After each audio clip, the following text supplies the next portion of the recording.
दोस्तों, स्वागत है आपके अपने यूट्यूब चैनल राजस्थान बेरोजगार छात्र संघ में। आज जैसा कि दोस्तों देख सकते हैं, जिला शिक्षा अधिकारी मुख्यालय माध्यमिक खेड़तल तिजारा ने 26 नवंबर 2024 को एक महत्वपूर्ण आदेश यहां पर जारी किया। जैसा कि आप देख सकते हैं, मुख्य ब्लॉक शिक्षा अधिकारी समस्त को यहां पर पत्र लिखा है और यहां पर आज जो वीसी के माध्यम से जो डायरेक्शन यहां पर जारी किए हैं 26 को, उसका यहां पर रेफरेंस भी दिया है। इन्होंने कुछ डायरेक्शन जो है विशेष शिक्षक और कार्मिकों को लेकर जारी किया है। साथ ही कुछ संविदा कर्मचारियों को लेकर भी इन्होंने स्पष्ट कहा कि ये अधिशेष की श्रेणी में नहीं आते।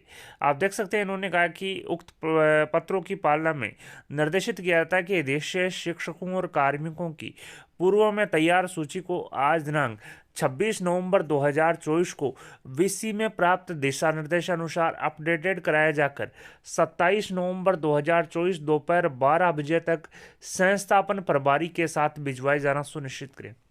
सबसे पहले आप देख सकते हैं, इन्होंने कहा कि निदेशालय द्वारा पूर्व में जारी आदेश दिनांक 30 अप्रैल 2015, 28 मई 2019 और 25 मई 2022 द्वारा जारी जो निर्देश हैं, जो डायरेक्शन है, उसकी पालना की जाए। साथ ही इन्होंने कहा कि मंत्रालय पदों के पुनर्गठन से अधिशेष हुए मंत्रालय कार्मिक अधिशेष की श्रेणी में नहीं आएंगे। तो दोस्तों, मंत्रालय पदों का यहाँ पर मंत्रालय कर्मचारियों के पदों का पुनर्गठन हुआ है और पुनर्गठन के कारण कोई कर्मचारी अधिशेष हुआ है तो वो अधिशेष की श्रेणी में नहीं आएंगे।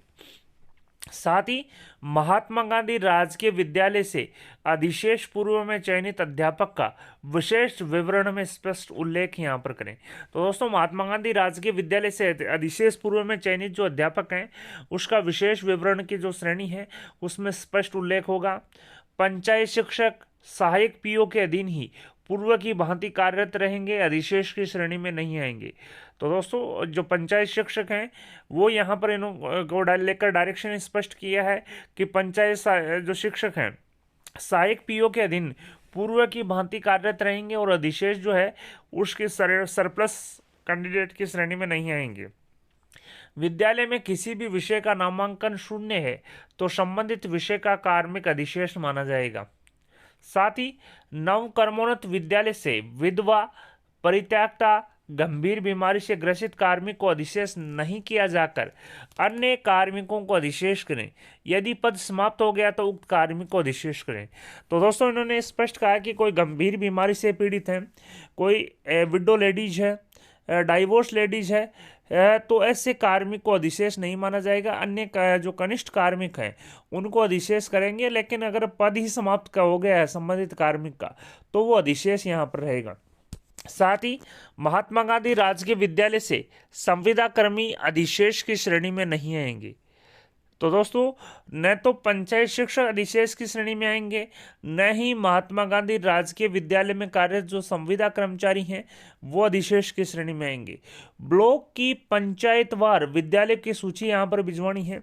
साथ ही इन्होंने कहा 31 मार्च 2015 तक सभी पंचायती राज के अध्यापकों की 6D हो चुकी है। विशेष विवरण में 6D का विवरण आवश्यक रूप से अंकित करना है। साथ ही इन्होंने कहा महात्मा गांधी राजकीय विद्यालय में हिंदी माध्यम की कक्षाएं संचालित होने की स्थिति में चयन होकर या संविदा से लगे कार्मिकों के अलावा तीसरा पद हिंदी माध्यम के लेवल 2 पर कार्यरत कार्मिकों को अधिशेष नहीं किया जाना है। तो दोस्तों, आप देख सकते हैं, इन्होंने कहा कि महात्मा गांधी राजकीय विद्यालय में हिंदी माध्यम की जो कक्षाएं संचालित होने की स्थिति में चयन होकर या संविदा से लगे कार्मिकों के अलावा तीसरा पद हिंदी माध्यम के लेवल 2 के कार्मिकों को जो भी है अधिशेष यहाँ पर नहीं करना है। साथ ही उन्होंने कहा निम्न प्रमाण पत्र भी आवश्यक देना है। संलग्न सूची के अतिरिक्त अन्य कार्मिक अधिशेष नहीं है एवं सूची का पूर्ण रूप से मिलान कर लिया गया है। आप देख सकते हैं, इन्होंने कहा उपरोक्त सूचना टाइम्स न्यू रोमन फॉन्ट में तैयार कर हार्ड और सॉफ्ट कॉपी एक्सेल सीट में भिजवाए जाना सुनिश्चित करें। बड़ी अपडेट आप देख सकते हैं, जिला शिक्षा अधिकारी मुख्यालय माध्यमिक खेड़तल तिजारा के हस्ताक्षरों से पत्र जारी किया है। तो मैं बता दूं, यहाँ पर आज शिक्षा विभाग की वीसी थी और वीसी में कुछ स्पष्ट यहाँ पर डायरेक्शन जारी किए हैं कि किन कार्मिकों को अधिशेष माना जाना है और किन कार्मिकों को अधिशेष नहीं माना जाना है। काफ़ी लंबे समय से पंचायत शिक्षक परेशान हो रहे थे कि हमें अधिशेष माना जा रहा है, हमारा जो है अब ट्रांसफर कहाँ होगा, हमें कहाँ पर नियोजित किया जाएगा। तो मैं बता दूं, पंचायत शिक्षकों को अधिशेष यहाँ पर नहीं माना है। पंचायत शिक्षक पूर्व की भांति अपने सहायक पीओ के अधीन कार्यरत रहेंगे, वो अधिशेष की श्रेणी में नहीं आएंगे। साथ ही मंत्रालय कर्मचारी के पदों के पुनर्गठन से अधिशेष हुए मंत्रालय कार्मिक भी अधिशेष की श्रेणी में नहीं आएंगे। तो दोस्तों, न तो मंत्रालय कर्मचारी जो पुनर्गठन के कारण अधिशेष हुए हैं वो अधिशेष की श्रेणी में आएंगे, ना ही अगर कोई ऐसा कार्मिक है, पंचायत शिक्षक है, तो वो पूर्व की भांति अपने सहायक पीओ के अधीनस्थ कार्यरत रहेगा, वो किसी भी स्थिति में अधिशेष कार्मिक या सरप्लस कार्मिक की श्रेणी में नहीं आएगा। साथ ही कोई गंभीर बीमारी से विडो या डाइवोर्स कैंडिडेट हैं तो उसको अधिशेष नहीं माना जाएगा, उसकी जगह अन्य कनिष्ठ कार्मिक को अधिशेष माना जाएगा। लेकिन यदि उस संबंधित कार्मिक का पद ही समाप्त हो गया तो उसको अधिशेष माना जाएगा। साथ ही आप देख सकते हैं महात्मा गांधी राजकीय विद्यालय में जो संविदा कर्मचारी कार्यरत हैं वो अधिशेष की श्रेणी में नहीं आएंगे।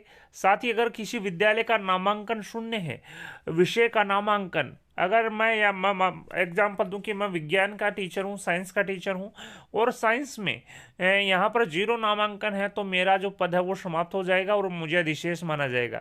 यानी कि किसी विषय में नामांकन शून्य है तो उस विषय का जो कार्मिक है वो अधिशेष यहाँ पर रहेगा। पंचायत शिक्षक अधिशेष नहीं है। मंत्रालय कर्मचारी जो पुनर्गठन के कारण अधिशेष हुए हैं वो अधिशेष की श्रेणी में नहीं आएंगे। महात्मा गांधी राजकीय विद्यालय से अधिशेष पूर्व में चयनित अध्यापक का जो विवरण है, स्पष्ट विवरण, विशेष विवरण के कॉलम में अंकित रहेगा। पंचायत शिक्षक पूर्व की भांति सहायक पीओ के अधीन कार्यरत रहेंगे, अधिशेष की श्रेणी में या सरप्लस की श्रेणी में नहीं आएंगे। महात्मा गांधी राजकीय विद्यालय में संविदा कर्मचारी अधिशेष की श्रेणी में नहीं आएंगे। तो दोस्तों, जो महात्मा गांधी स्कूल्स हैं उसमें जो कार्मिक कार्यरत हैं संविदा कर्मचारी वो अधिशेष की श्रेणी में नहीं आएंगे। पंचायत शिक्षक अधिशेष की श्रेणी में नहीं आएंगे। मंत्रालय कर्मचारी के पदों का पुनर्गठन से अधिशेष हुए कार्मिक अधिशेष की श्रेणी में नहीं आएंगे।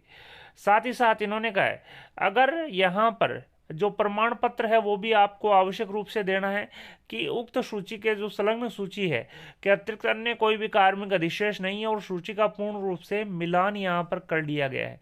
तो दोस्तों, अगर नामांकन भी शून्य हो गया है किसी विषय का तो वो कार्मिक भी अधिशेष की श्रेणी में आएगा और उसको भी अधिशेष की कैटेगरी में शामिल किया जाएगा। तो दोस्तों, आज यहाँ पर वीडियो कॉन्फ्रेंसिंग के माध्यम से नवीन जो डायरेक्शन है वो यहाँ पर जारी किए हैं, जिसमें कुछ संविदा कर्मचारी, चाहे वो महात्मा गांधी स्कूलों के संविदा कर्मचारी हो चाहे वो पंचायत शिक्षक हो, अब वो अधिशेष की श्रेणी में नहीं आएंगे। साथ ही मंत्रालय कर्मचारियों के पदों के पुनर्गठन के कारण कोई अगर कार्मिक अधिशेष हुआ है तो वो भी अधिशेष की श्रेणी में नहीं आएगा।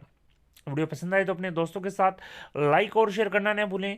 आपके अपने यूट्यूब चैनल राजस्थान बेरोजगार छात्र संघ को सब्सक्राइब करें। धन्यवाद दोस्तों, thank you for watching Rajasthan बेरोजगार छात्र संघ।